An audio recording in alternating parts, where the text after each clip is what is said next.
Hey guys, it's Lad, and today we're at Recreate and we're doing Lesson 7 of Climbing Essentials, and we're talking about situational techniques. So, situational techniques are certain moves that climbers only do certain times. They're case by case. And the reason we only do them in certain climbs is because they're not always helpful. But sometimes they can be extremely helpful and the key to success. So, the techniques we'll be going over today are flagging, heel hooks, toe hooks, matching and switching feet, cross-throughs, backstepping, knee bars, dead points, dynos, and campusing. So we got a lot to go through, so let's get into it. Flagging is the first technique on our list, and there's actually two different types. There's the normal flag, and then there's back flagging. Both of these types have different purposes. The normal flag is used for balance, and it offsets your weight when you're leaning over a hold. Back flagging is usually used to counter barn doors, which is swinging aggressively in the opposite way that you would like.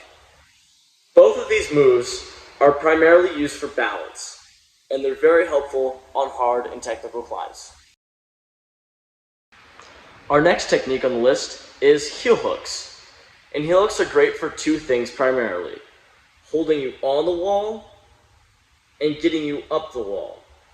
The reason they are so good with this is because they act like a third hand, gripping onto a hold with the edge of your shoe or the heel of your shoe. And they're really good with roofs because they can help hold on when you need to do the extra hard movement. Toe hooks is the third technique we're going to talk about today. And toe hooks is where you use the top part of the shoe to hold on to the edge of a hold. And these are helpful for balance and for power. They're helpful for balance because you can catch yourself with your toe, as shown here.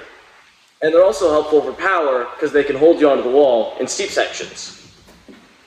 Another thing they can be used for is bat hangs, which is a strange technique that is sometimes used in competition climbing.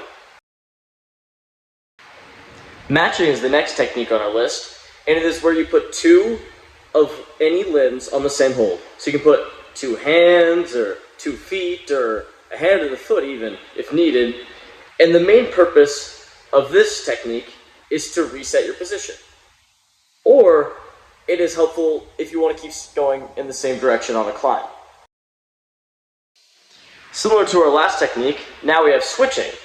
So switching is like matching, except for instead of keeping them both on the same hold, you replace one with the other.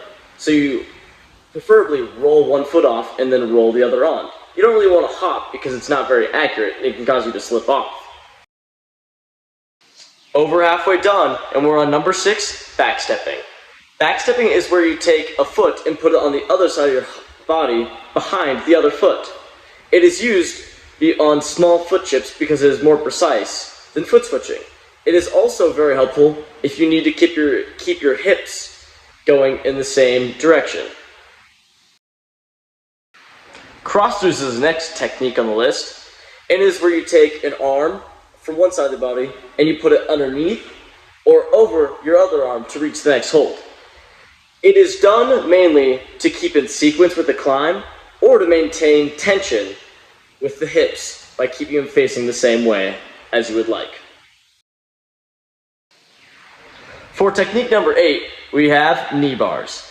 Knee bars are a strange type of movement where you wedge your knee between two holds and your foot to keep yourself in place. It can be extremely useful because it can allow for both hands to become free and grab a new set of holds. It also is good for rest because you don't need to hold on with your arms any longer because your knee is keeping you in place. But I would recommend wearing pants if you're going to do this type of movement. Moving into our dynamic type of techniques, first we have the dead point. Dead point is a move where your legs and one arm leave the wall, pushing off, allowing for a second arm to grab a higher hold that was previously not within reach. For this move set, legs are extremely important to push you up the wall, and by also keeping your hips in, you're able to reach the next hold with that arm.